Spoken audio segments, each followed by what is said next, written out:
Namo tassa bhagavato arahato samma sambuddhassa. Namo tassa bhagavato arahato samma sambuddhassa. Namo tassa bhagavato arahato samma sambuddhassa. Retreat series, Dhamma talk number 35. Okay. All that we are doing is practicing Satipatthana Vipassana, mindfulness insight meditation. And this meditation is about developing 5 controlling mental faculties, Panchendriya, 5 Indriya controlling faculties. And what are those 5? We all know about that. Saddha, faith and confidence. Viriya, effort. Okay. Mindfulness, sati. Concentration, samadhi. And piññā, wisdom. Those are the 5s. We are developing these 5s all the time, trying to perfection. And when we develop that, there are 2 pairs in the 5. Verifiable faith and wisdom. Those need to be in balance. You cannot have one in excess of the other. And also, effort and concentration need to be in a state of balance. And only if you have those 2 sets of pairs of mental state in balance, then you have a very powerful and good and strong 5 controlling mental faculties. The 5th one, sati, mindfulness.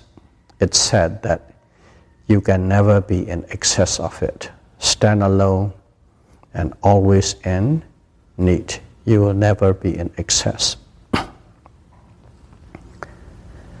So those are the basic of our practice there. Now as we say, these 2 sets of pairs need to be in balance. Okay, look at this saddha.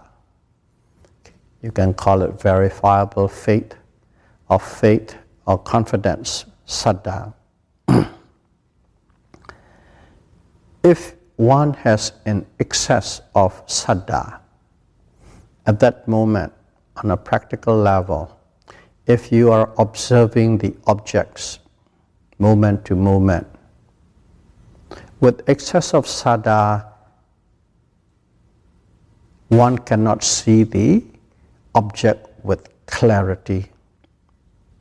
You cannot see the object with clarity. Of course, you can see the object, you can note the object, you can observe the object. Even within excess, you can do that. But the only thing is the quality of the object, the clarity of the object can never be in a very perfect state. It will be somewhat less obscure. That is what saddha did on an observation level. It's always in excess. And these kind of excess of saddha, why do they arise? Okay? Why do they arise? One thing is when a person have a very good noting, very good observation, you're starting your observing. when your noting and observation become stronger and powerful, you have many things arises along with it. And because of these experience, okay, you believe in the system even stronger and more powerful. And because of that, your saddha, your faith and confidence becoming stronger, or you become in excess. Because of the good noting, it's not the bad one. That's one reason. Another reason is there's too much of Dhamma reflection going on in your mind. Thinking about the Dhamma, thinking about the process, this is right, this is wrong, this is good, and so on and so on and so on. In other words, reflection about the Dhamma in the mind at the moment of meditation is going on quite strong. And because of that thought process of Dhamma, reflection of the Dhamma, with your own analysis, you have faith and confidence go stronger. So those are the two main reasons how saddha become an excess. That is fact. And also in terms of timing, let's try to nail how it can arise. Saddha begin in excess, okay, especially for beginners, before you really have practiced. Or even you are not a beginner, but you haven't really sink into the practice yet. At that moment, saddha can be excess based on what you have heard, what you have seen around you, and so on and so forth, based on what you took. Your belief, your confidence becomes stronger. So, before you really jump into, before you practice, at that moment, that is a one period, your saddha become very strong.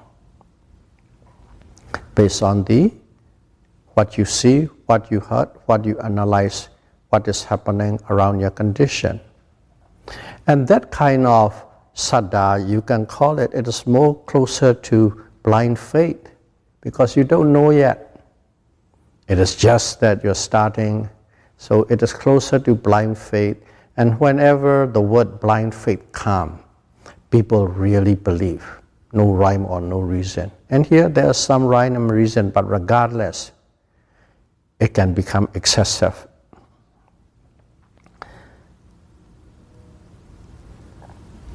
So that is one time before you jump into it. Another thing is you are reflecting about these things a lot more, thinking it, analyzing it. Okay? Especially as you're starting, you read a lot, you listen a lot, you discuss a lot, you analyze a lot. And when you are doing like that, what happens is you intellectually begin to believe you know. Intellectually believe you know.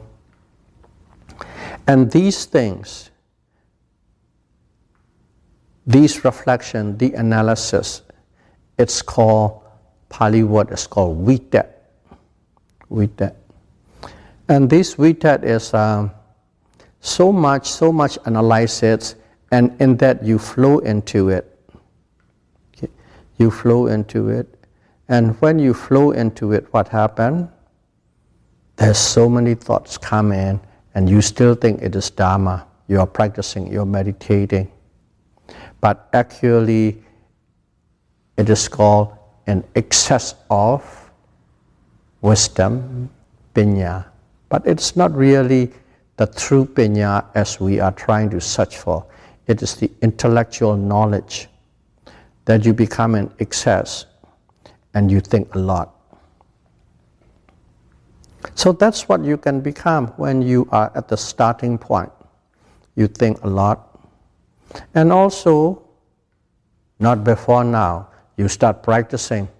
Not only that you start practicing, you get your teeth sink into it, which means you have quite a bit of good practice and good experiences.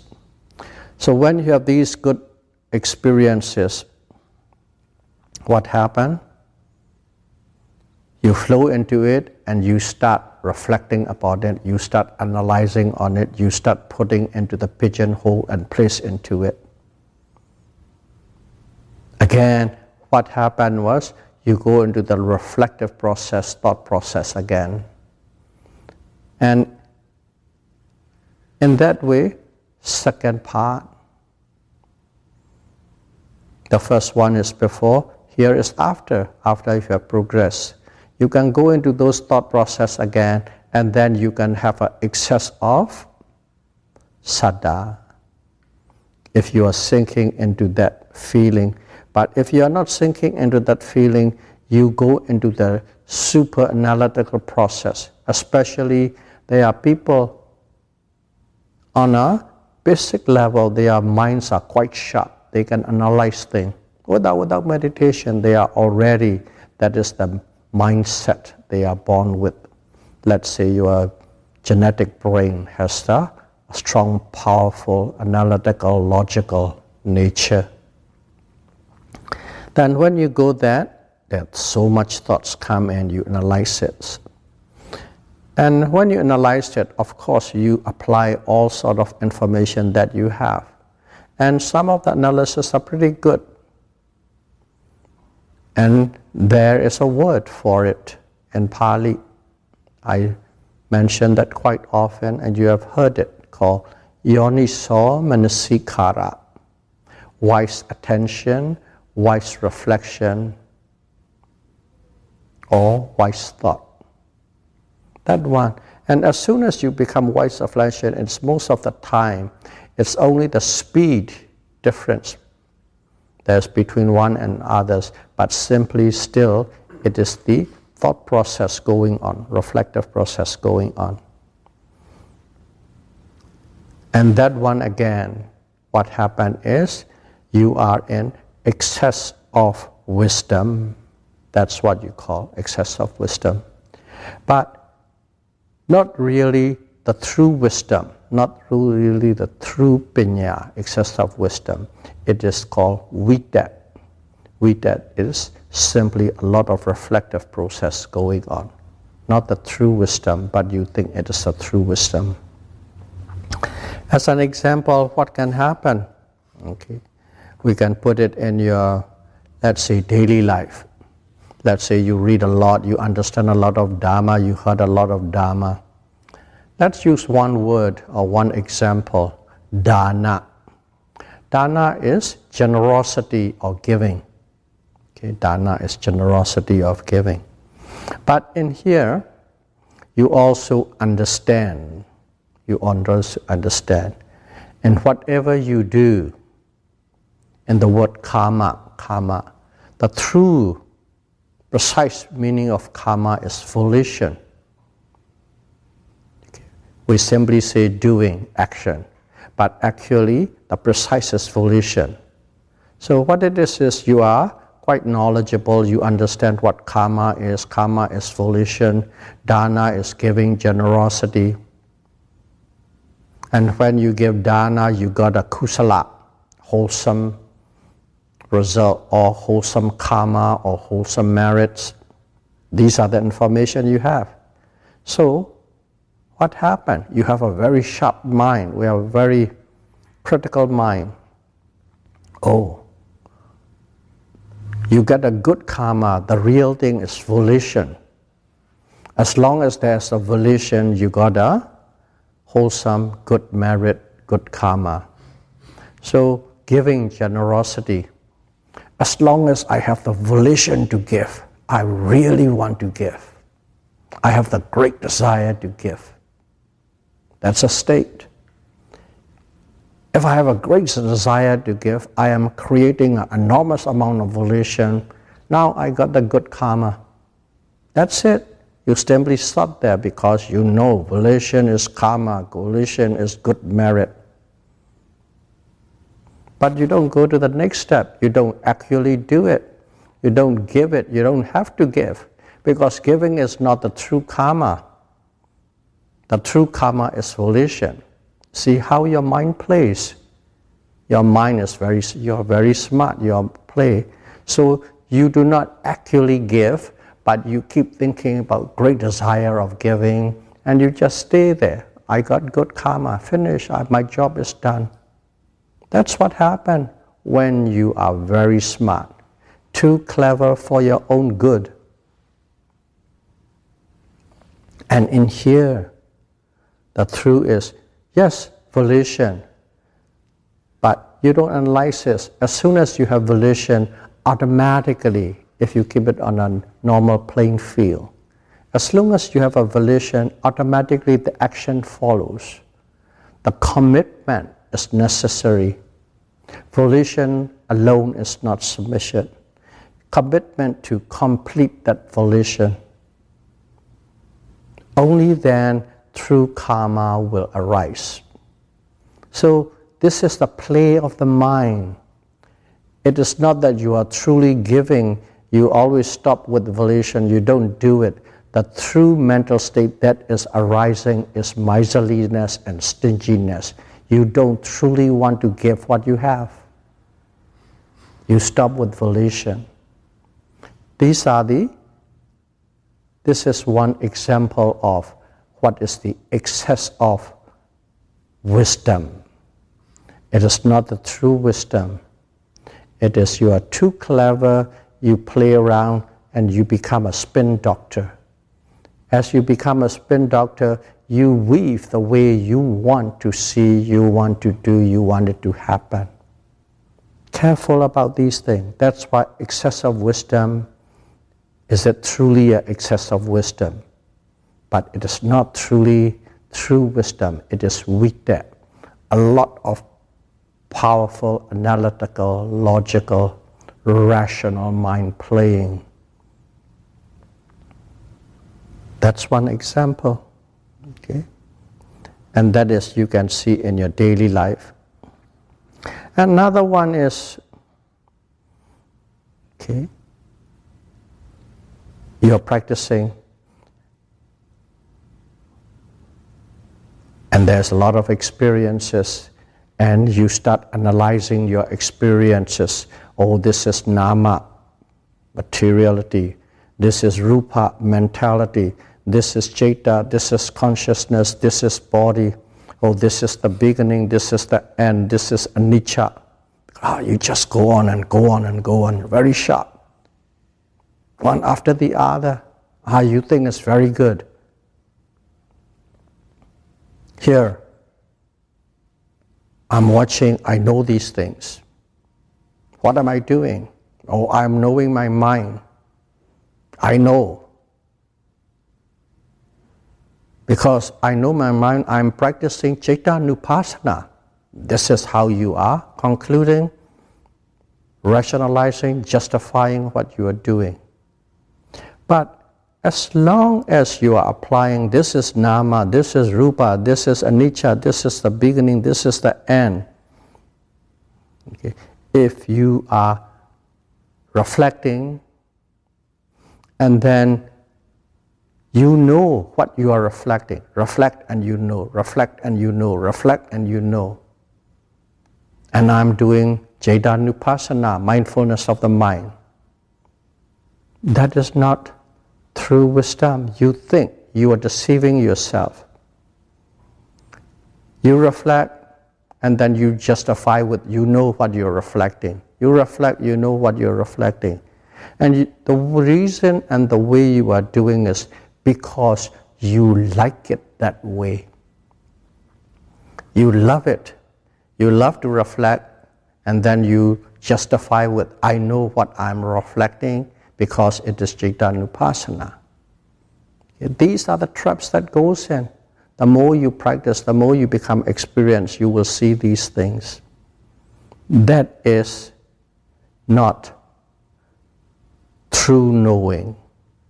You are doing it because you have a craving, you have a grasping, or you just love the pleasant feeling you arise. You reflect it and you know, you reflect it and you know.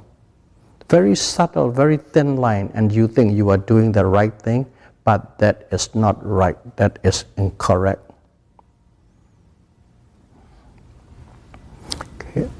Another example. These are subtle. It seems like unimportant, but it is. Let's say there's a car drove by. Car drove by, you hear the sound. And let's say you are very good with the car and the sound of the engines, you're quite aware of it. So the car drove by. Oh, this is Hyundai engine. Oh, this is Honda engine. This is Nissan. This is Mercedes. This is BMW. Just from the sound, you say, this is BMW. Okay? The engine sound of BMW, the engine sound of Chevrolet, engine sound of Ford Focus. Okay? And you think, oh yeah, I hear, I know so sharply, I even know what kind of car, what kind of model, what kind of design, what kind of make it is. To that level. And if you go to that level, actually there is a thought process going on. You are drawing all the information from different cars, different makes, and then you identifying it, you say, I know in detail exactly. But actually that kind of knowing comes through the recall memory of each and individual types of car. That is not true knowing. That's again, reflective knowing. True knowing is you hear a car sound, simply hearing. A sound arises and it passed away. When you really deep into it, you don't even know what it is, simply a sound. A sound arises, you know it.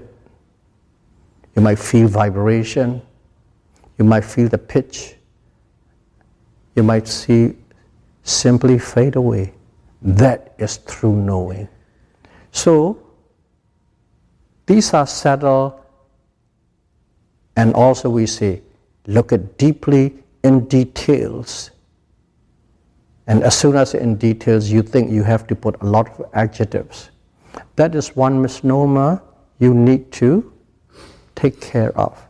These are the little things all of you are practicing quite well and quite deep. So these subtleties are trying to explain. So this is a few examples we give. Now we know when we have too much vidya, when you reflect too much, and when you rationalized, and when you justify with the Dhamma information you have, and spin it to the way you want.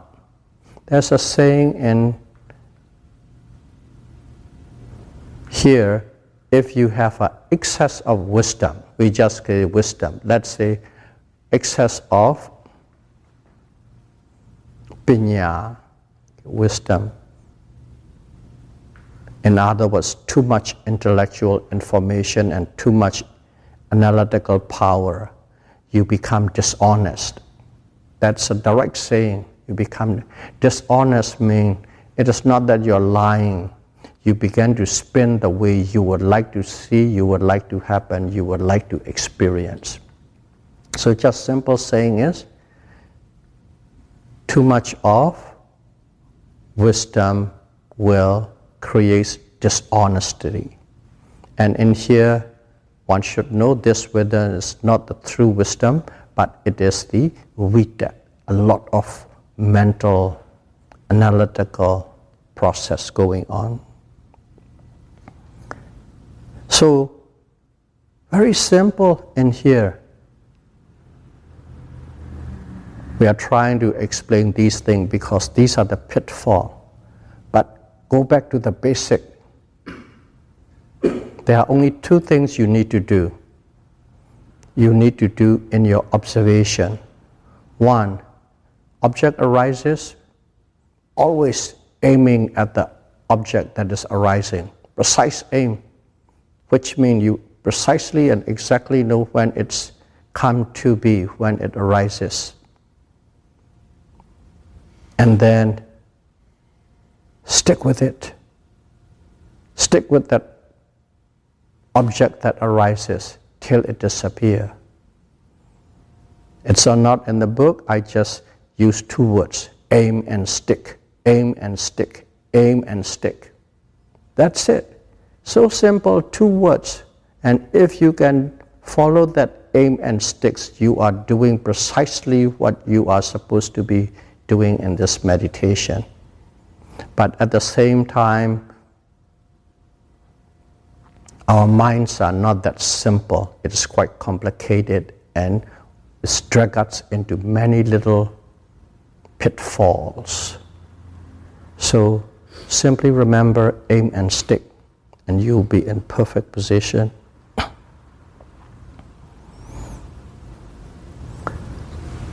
So it is Saddha, faith, and Panya, wisdom. So in this excess of Saddha, and one thing is, when you have a very good noting, these good experiences arises. When these good experiences arises, you don't go into a lot of thought patterns. Don't worry about it. You just simply keep on noting. These things will wane. In other words, that excess of Saddha, faith, that arises from very good noting, without accompanying with much thoughts, simply a lot of pleasant feelings. They will wane by itself. You don't need to go and balance or adjust it.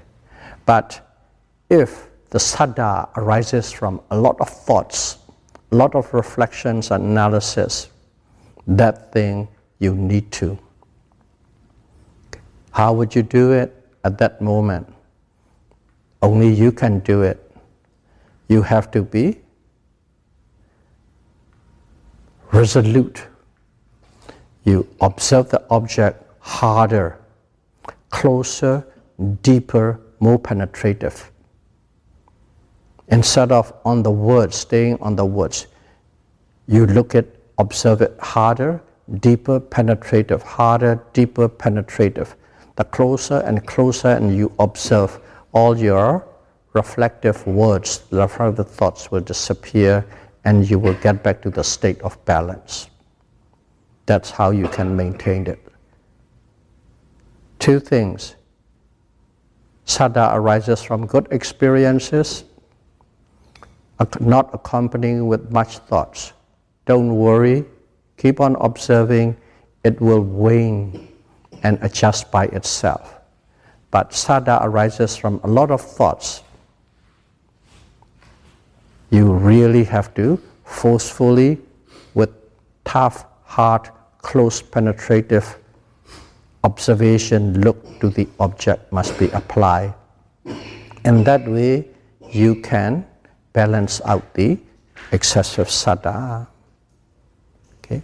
All that we are talking about is Saddha and Panya, faith and wisdom, the balancing act between the two.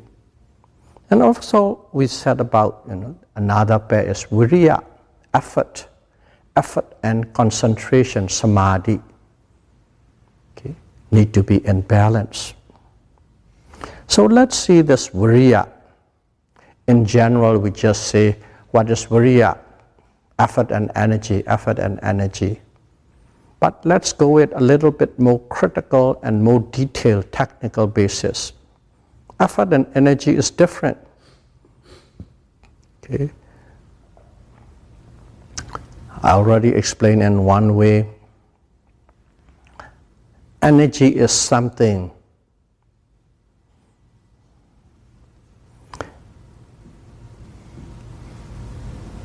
a force or a power, a force or a power. It is not created, okay? Not purposely created, a force or a power. That's energy. It's a little difficult to explain, but effort is the energy that is produced by actual physical actions or verbal actions. There's the work involved. A work, W-O-R-K, or J-O-B, job, work or job involved. And you do it, you do your job very hard, you work very hard. That is effort. The other one is not. It is not in there. So even though in general, viriya, effort, energy, it is precisely speaking, effort and energy is different. Effort is that physical, actually action, doing it. So in there, what is energy? Energy is a power or a force, a quality. So energy, there are energy produced by faith or saddha. There are energy produced by wisdom. Wisdom can also produce energy. Faith, saddha, can also produce energy. And also effort can also produce energy. And also samadhi. Samadhi has its own energy, own power. You see, that energy. That's why it's a power or a force. This energy can be produced by many different ways. Through saddha you can produce. Through wisdom you can produce. Through effort you can produce. Through samadhi you can produce. So keep that in mind, the difference between effort and energy. At the beginning we just say, oh, viriya, effort, energy. Now you know a little deeper and clearer. And all these different mental states can produce a power, a force, a quality, and that is called energy. And then here we say there will be an excess of energy or excess of concentration. If there's an excess, you must tone it down. That's at the beginning, loosely down. You must balance it, you must tone it down. That's the way we put it. Now precisely is, actually, you don't really need to tone down. Effort is in high and excess. You don't need to tone it down, but you need to adjust. That is the more precise word. You need to adjust the effort. Adjust so that it becomes balanced with concentration, so that it becomes in harmony with concentration. You must adjust your effort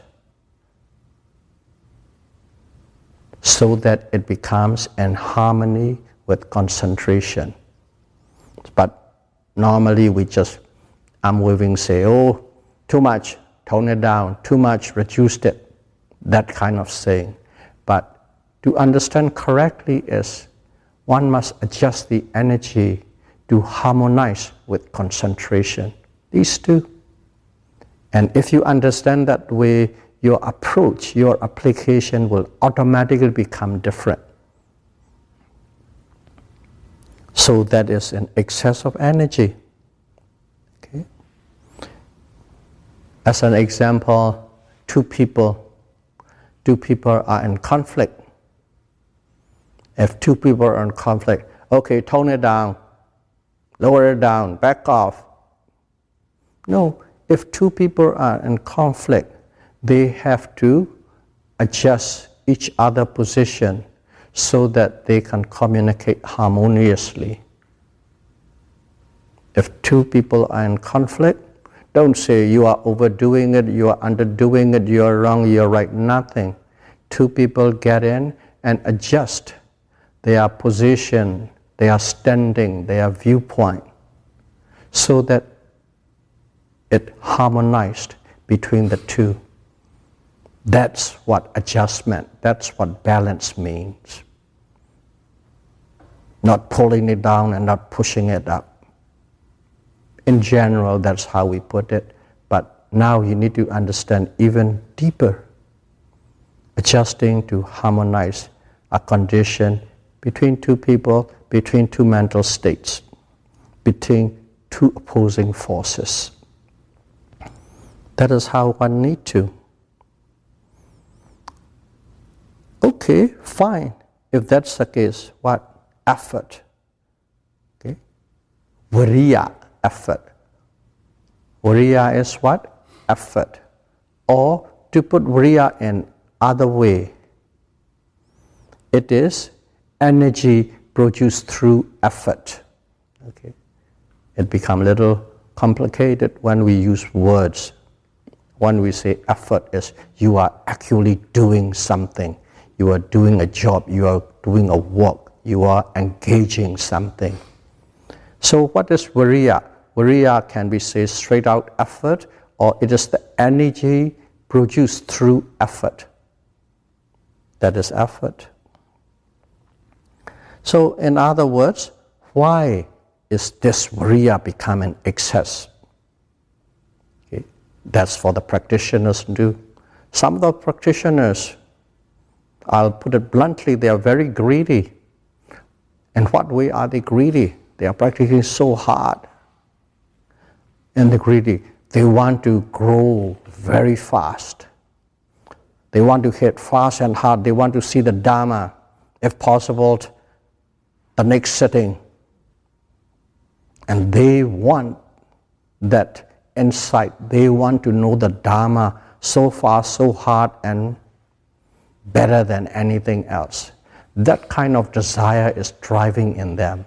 When that desire is driving in them, what happens is they work very hard because of that desire.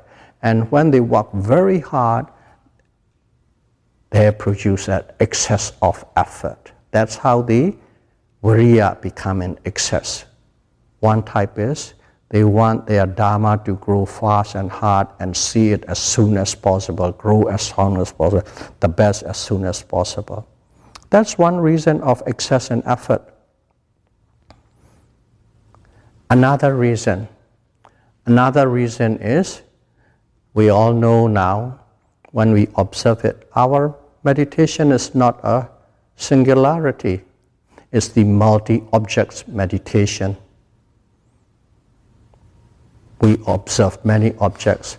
Just put little walking meditation. We all know, don't have to go too detailed. It could be lift, push, drop. It could be 3. Or it could be sit, rise, lift, push, drop, touch, press. 6. And you can throw in about 6 intention in front of them, 12. You become greedy and you put a lot. Or you simply just put it. You don't know, you are putting as many as you can. The more I can observe, the better. If you do that way, what happened was, you have bite more than you can chew. When you put too many objects, and if you cannot observe properly, what happened was, you become restless. That is the excess of energy, excess of effort. Excess of effort can produce due to you are observing too many objects. You should know yourself. These are the little tips. Because a teacher is not with you all the time. Most of the time you are by yourself. And if you know these things, it is helpful. One thing is, you want to have your Dhamma happen in the next seconds and enlighten. That's a reason, excess of effort. Another reason is, whatever the program that you choose, the circuit that you choose, you are putting too many objects to observe. Those are the basic reason you have excess of effort. So let's see, the first is the problem. you want Dhamma too fast, too much, and excess of effort. As soon as there's an excess of effort, restlessness come in. And if that's the case, you know your mind. You want it too much, too fast. You just observe. Okay, I'm going to observe it coolly, calmly, and collectively. Just switch your attitude of mind. Don't think about enlightenment in the next second. Finding something in one sitting. Whatever comes, comes. I'm going to observe coolly, calmly, and collectively. Mindset. Your mindset has to be changed. That is the one way of encountering the excess effort. Second one, let's say you know you are observing objects and sometimes you stumble, sometimes you miss, sometimes you are not precise. You know exactly there's too many objects. Very simple. Reduce the number of objects in your circuit. Instead of 12, make it to 9. Instead of 9, make it to 6. Instead of 6, if you're observing and still much, make it to 4 or 3. You decide and you adjust it. That's the second one, is easier one. So, most of the time, the beginners, when they are starting with great enthusiasm, they put excess effort. They put a lot of effort. And then, because of that, they cannot find the sweet spot and they become restless. That's one thing out there. That's how one restlessness has come in. Another one is now you're observing with great enthusiasm. Observing. You're beginners observing. And then slowly and slowly you become quite familiar with all these objects you're observing. As you become familiar, what happens? Automatically you don't put as much effort to know them. They are effort weighing, become familiar, and then also you become bored, and then you become lazy, and you become sleepy. That's automatic stages. And if that is what is happening to you, okay, at that moment, that is the time to increase the number of objects. So let's say you are meditating on your own, and then you become a little bored and lazy and sleepy. Know that you are quite familiar with the object, and these objects does not stimulate enough to be awake and alert. Under the situation, remedy is increase the number of objects that you are observing. That's the remedy or solution one need to do. So in here, what is this? Effort. The balancing act is with samadhi, concentration. And concentration also what? They produce their own energy. Effort produce their own energy. Energy produced by effort. And samadhi also produce energy. There's an energy produced by concentration. Can you guess what kind of energy concentration produce? The energy concentration produce is calm. Calm is the energy of calm is produced by concentration. That's energy. So that's why I started with there are many types of energy produced by many different mental states. Calm is the energy produced by concentration, samadhi. Why? When you are getting into this concentrated mode, when you're concentrating, you are quite well pinned and focused on the object. And when you are quite well focused on the object, what happened? Raga, kilesa. Okay? In other words, mental defilements, they disappear. Lobha, dosa, and moha, greed, aversion, and hatred, or raga, lust, craving, they simply disappear because they cannot coexist with concentrated mind. Raga disappear, mental defilement disappear in a concentrated mode, in a samadhi mode. And when they disappear, all the vibration, all the vibes produced by those mental defilements, gone along with it. There's no vibration from lust, no vibrations for grasping, no vibration from aversion or even dissatisfaction, all gone. No vibration. Because of that, you have a state of calm. You can call it a state of calm. Or another word they use it, they call it tranquility. Calmness, tranquility. What is tranquility? I'll use the different, little bit change a little bit. Tranquility, if you are tranquilized, if you tranquilize the animal, it becomes tranquil. Tranquility arises. So we think about tranquility as a very positive state. But if you apply through a different mean, not the correct mean, you are tranquilized.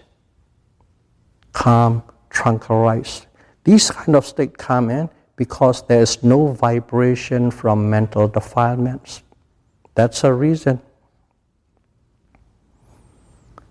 So in here, to put it in a different word, at that moment, you are not alert. You are not truly alert when you are in a calm state. There is no alertness. There is no awakeness. You are not sleepy, but you are not awake either. You are not alert. You are not sleepy, but there's no alertness and no awakeness, no sharpness. It's simply being there in a state of calm and stillness. That mode can go in. That mode is perfect if you're practicing different set of kind of meditation.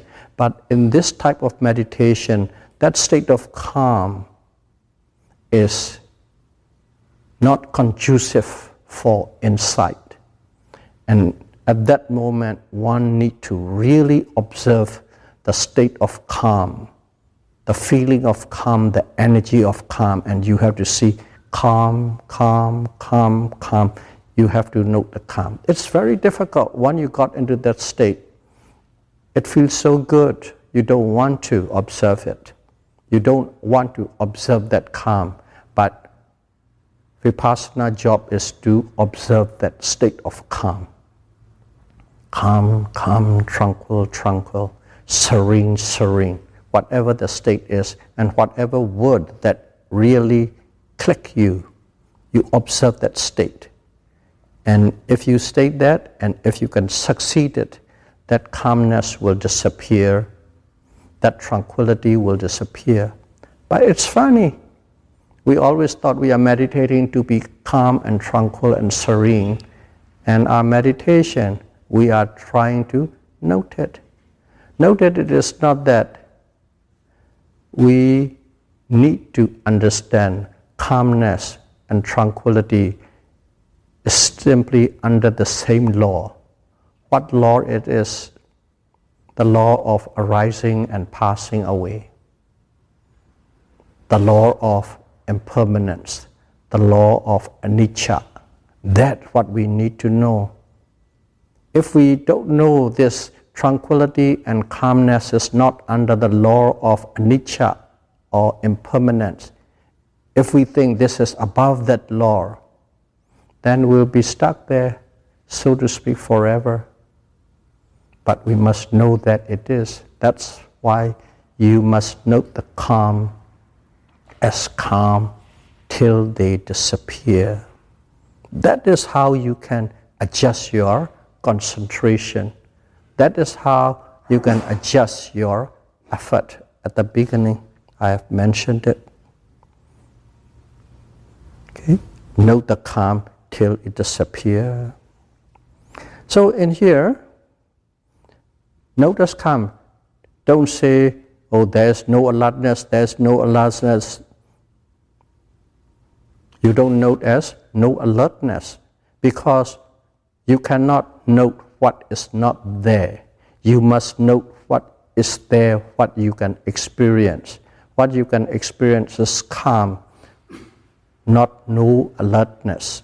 So be careful, because you read some of the scripture books and it is written in a certain way, you literally take it and you apply that in your meditation and you can go sideways. Must note what is there as it is. Keep in mind, these are the little subtle points that you can go wrong, but you don't truly know it is. If you want to understand the three general characteristics of mind and matter, these become very important.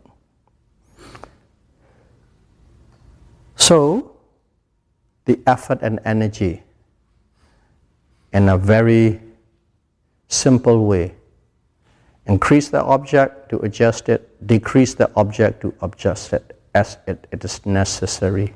Increase or decrease the object. That would be the straightforward, simplest remedy.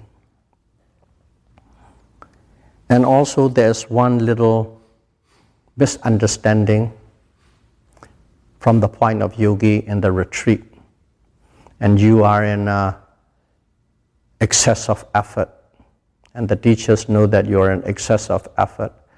You are in excess of effort, so back off a bit in your application of effort. Because over there you don't speak too much. You don't speak too much, and especially if you're going for a long-term retreat. And some teacher might do so, some may not, but in general not. Straight to the point, precise. Back off from your application of effort. But one thing was, the student thinks, oh, teacher say back off. Okay, I think I should better not apply too much. I'm getting quite restless. And even what they do was, they get out and do some chores. Little bit of this, little bit of that. Okay, there are many little things that you can do, or you can simply step down to be a volunteer in the retreat for a few days, for a week or so. Automatically that they think and they go and do that way. And if the teacher is there and so many students, they cannot really cater to everybody's need. That's why these little things are important for you to understand. When the teachers say, okay, release or reduce your effort, we know exactly, decrease the objects. Or another thing is, when you're observing the objects, don't observe it too closely, too deeply, too penetratively. That's what I mean by back off.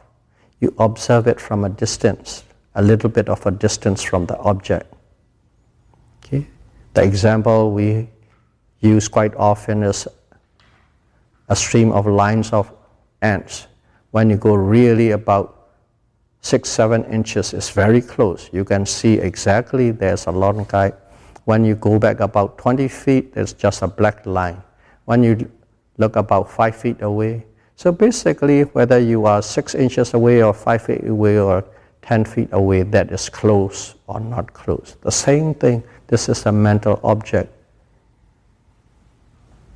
Just back off means just observe with general awareness.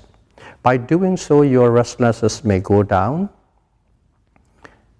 but in an extreme case, you can't. You meditate the whole day is restless. 2 days, the same thing, 3 days, the same thing. Only then you can really go out and do other activities. Other activities in the retreat centers are more of a side of the volunteer work. Go back to volunteer work. But don't jump into volunteer work. Go and do volunteer things, you have to back up. Somewhere in the middle, just by relax and general awareness, your state of energy produced by the effort can be readjusted and rebalanced. These are the little balancing act going on there. And this is important. If you know these things ahead, you have a far more advantage in your retreat. Okay? May all of you be able to practice Satipatthana Vipassana meditation, where you develop the 5 controlling mental faculties, and may you be able to balance faith and wisdom, effort and concentration to a state of balance and in harmony, and may you progress as soon as possible. Sadhu, sadhu, sadhu. Buddham puchemi. Dhammam puchemi. Sangham puchemi.